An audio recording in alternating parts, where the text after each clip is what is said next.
Chapter 15, page 130. What enormous headlines and dramatic photos!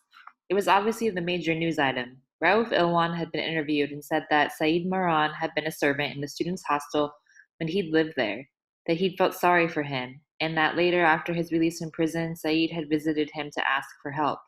So he'd given him some money to start a new life, that Saeed had tried to rob his house the very same night, and that he, Raouf, had caught and scolded him, but let him go out of compassion. And then Saeed had come back to kill him. The papers accused Saeed of being mad, craving for power and blood.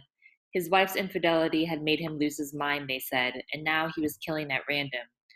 Raouf had apparently been untouched, but the unfortunate doorkeeper had fallen, another poor innocent killed.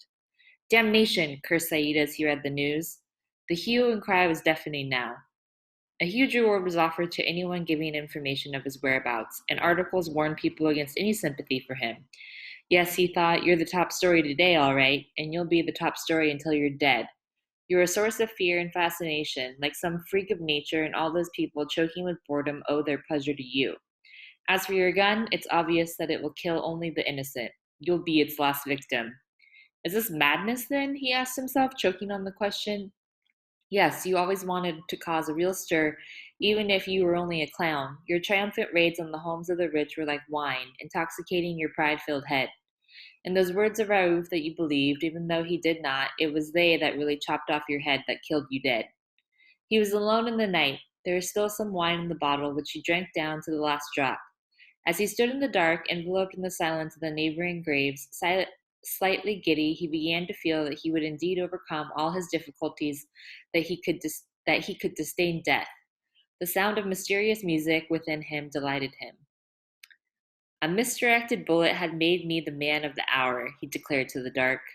Through the window shutters, he looked over the cemetery at the graves lying there quiet in the moonlight. Hey, all you judges out there, listen well to me, he said. I've decided to offer my own defense for myself. Back in the center of the room, he took off his nightshirt.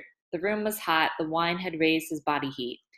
His wound throbbed beneath the bandage, but the pain convinced him it was beginning to heal. I'm not like the others, he said, staring into the dark, who stood in the stand before. You must give special consideration to the education of the accused. But the truth is, there's no difference between me and you except that I'm on the stand and you're not. And that difference is the only incidental, of no real importance at all. But what's truly ridiculous is that the distinguished teacher of the accused is a treacherous scoundrel. You may well be astonished at this fact. It can happen, however, that the cord carrying current to the lamp is dirty, speckled with fly shit. He turned to a sofa and lay down on it. In the distance, he could hear a dog barking. How can you ever convince your judges when there is a personal animosity between you and them that has nothing to do with the so called public welfare? They're kin to the scoundrel, after all, whereas there's a whole century of time between you and them. You must then ask the victim to bear witness. You must assert that the treachery has become a silent conspiracy. I did not kill the servant of Raouf Ilwan. How could I kill a man I did not know and who did not know me? Excuse me. Raouf Ilwan's servant was killed because, quite simply, he was the servant of Raouf Ilwan. Yesterday his spirit visited me, and I jumped to hide in shame. But he pointed out to me that millions of people are killed by mistake and without due cause. Yes, these words will glitter. They'll be crowned with not guilty verdict. You are sure of what you say, and apart from that, they will believe deep down that your profession is law, a profession of gentlemen at all times, everywhere, that the truly false values, yes, are those that value your life in pennies and your death at £1,000. The judge over on the left is winking at you. Cheer up. I will always seek the head of Raouf Ilwan, even as a last request from the hangman, even before seeing my daughter. I am forced not to count my life in days. A hunted man only feeds on new excitements, which pour down upon him in the span of his solitude like rain. The verdict will be no more cruel than Sana's cold shyness toward you. She killed you before the hangman could, and even the sympathy of the millions for you is voiceless, impotent, like the longings of the dead. Will they not forgive the gun its error when it is their most elevated master? Whoever kills me will be killing the millions. I am the hope and the dream, the redemption of cowards. I am good principles, consolation, the tears that recall the weeper to humility. and the declaration that I'm mad must encompass all who are living. Examine the causes of this insane occasion, then reach your judgment however you wish. His dizziness increased. Then the verdict came down that he was a great man, truly great in every sense of the word.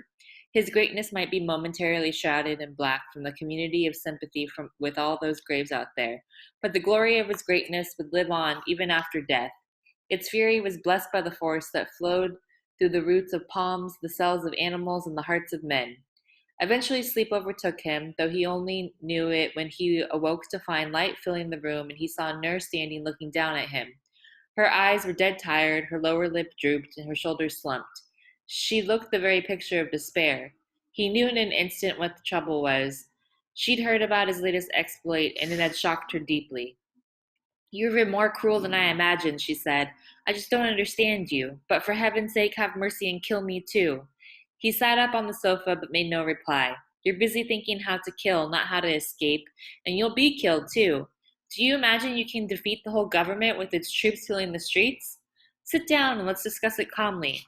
"How can I be calm? And what are we to discuss? Everything's over now. Just kill me too, for mercy's sake." "I don't ever want harm to come to you," he said quietly and in a tender tone of voice. "I'll never believe a word you say. Why do you murder doorkeepers?" "I didn't mean to harm him," he said angrily. "And the other one? Who is this Raouf Ilwan? What is your relationship with him? Was he involved with your wife?" "What a ridiculous idea," he said, laughing so dryly it was like a cough. "No, there are other reasons. He's a traitor too, but of another sort. I can't explain it all to you, but you can torture me to death. As I just said, sit down so we can talk calmly. You're still in love with your wife, that bitch, but you want to put me through hell all the same. Nur, please, don't torture me. I'm terribly depressed." Nur stopped talking, affected by a distress she could never have seen in him before. "I feel as if the most precious thing in my whole life is about to die," she said at last sadly. "That's just your imagination, your fear. Gamblers like me never admit to setbacks. Setbacks. I'll remind you of that sometime." "When will that be?" she asked quietly. "Oh, sooner than you think," Saeed replied, pretending the boundless self-confidence. He leaned toward her and pulled her down by the hand. He pressed his face against hers, his nose filling with the sweet smell of wine and sweat, with the smell of wine and sweat. But he felt no disgust and kissed her with genuine tenderness.